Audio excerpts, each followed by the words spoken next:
They lied to you. Every single expert. Every wrestling journalist. Every person on Twitter who told you Brock Lesnar was untouchable, that nobody on that current roster had the size, the presence, or the pure animal power to make the Beast look like a mere mortal. They were wrong. And on March 16, 2026, on Monday Night Raw, a 26-year-old Nigerian-born titan by the name of Oba Femi didn't just answer Brock Lesnar's WrestleMania Open challenge. He walked down that ramp, looked the Beast dead in the eye, and destroyed him. Not outlasted him. Not outtalked him. Not snuck up on him. He destroyed Brock Lesnar. In the middle of the ring. On live television. And then he put his foot on his chest like Lesnar was a fallen log. If that doesn't make your jaw drop, if that doesn't make the hair on the back of your neck stand up, then you are not a pro wrestling fan. Period.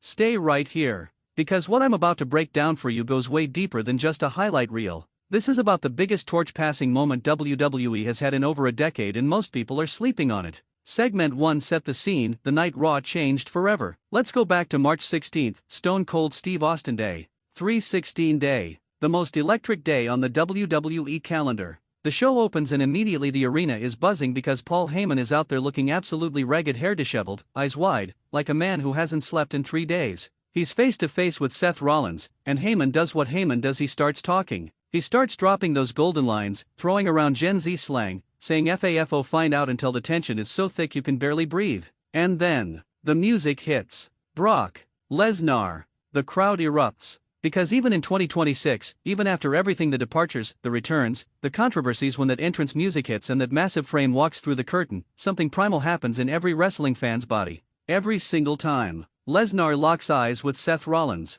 the crowd is chanting. The moment is electric. These are two men who tore the house down at WrestleMania 35. Lesnar starts doing what he does, systematically taking apart Seth's hooded security guys one by one like they were made of tissue paper. And just as it looks like Lesnar is about to get his hands on Seth Rollins, just as the whole arena is anticipating the collision, different music hits. Oba Femi. And the entire narrative of that night, of that whole WrestleMania season, changed forever. Segment 2. Who is Oba Femi? Why this matters more than you think. Now, before we get to the actual attack, I need to make sure everyone watching this fully understands who Oba Femi is, because if you haven't been paying close attention since December, you might be underestimating what just happened. Oba Femi arrived on the main roster with 0 losses. Not one. A freight train in human form. This man has been moving through the WWE roster like a bulldozer through wet sand since he got called up. He doesn't just win, he dominates. He makes his opponents look small. He makes big men look like cruiserweights. He's 6'4". He's built like a Greek god sculpted by someone who was clearly angry. And he carries himself with this cold, regal confidence that you simply cannot teach. You either have it or you don't. Oba Femi? He has it in abundance. Now, there's important context here too. Lesnar and Femi had crossed paths before. At the 2026 Royal Rumble just 2 months earlier, Brock Lesnar eliminated Oba Femi from the match. Think about what that did to Femi's psyche. Think about what that planted. Because when a young lion gets thrown out of the Rumble by the Beast, there are 2 responses. You can shrink. You can decide that's above your level. Or, you can come back with fire. Oba Femi chose fire. Segment 3. The attack, breaking down every second. So there's Brock Lesnar standing in the ring. Seth Rollins is there. Paul Heyman is there. The arena is at fever pitch. And then Oba Femi's music hits, and the ruler walks out. Now here's what I want you to pay attention to, and this is what separates great wrestling storytelling from average wrestling storytelling. Oba Femi doesn't run down the ramp. He doesn't sprint. He doesn't panic.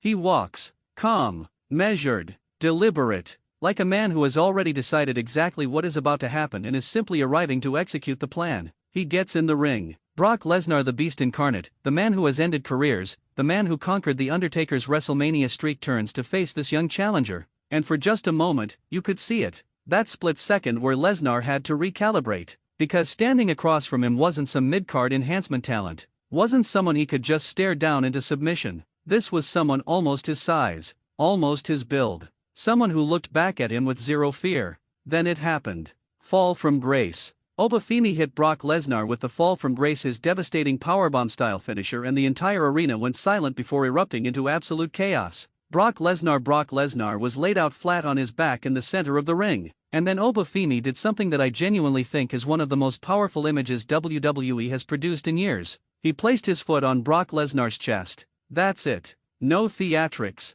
No excessive celebration. No screaming into the camera. Just a foot. On the Beast. Like Brock Lesnar was a trophy. A conquered territory. A message to every single person watching. The statement was simple and it was devastating: I am the new apex. Segment for the aftermath, raw off-air chaos. But wait, because the story doesn't end when the broadcast does. And this is where things get absolutely insane. Fast forward to April 7th, Monday Night Raw. The contract signing for their WrestleMania 42 match. Now, contract signings in WWE almost always end in chaos, that's the tradition. But what happened at the Toyota Center in Houston that night went beyond the usual table flipping, paper throwing nonsense. Brock Lesnar and Oba Femi were supposed to sign the contract for their WrestleMania 42 match. Instead, they just started fighting. Right there. Before anyone even picked up a pen. But here's the part WWE didn't fully show you on the Netflix broadcast. After Raw went off the air, after the cameras technically stopped rolling for the live audience at home, these two men kept going.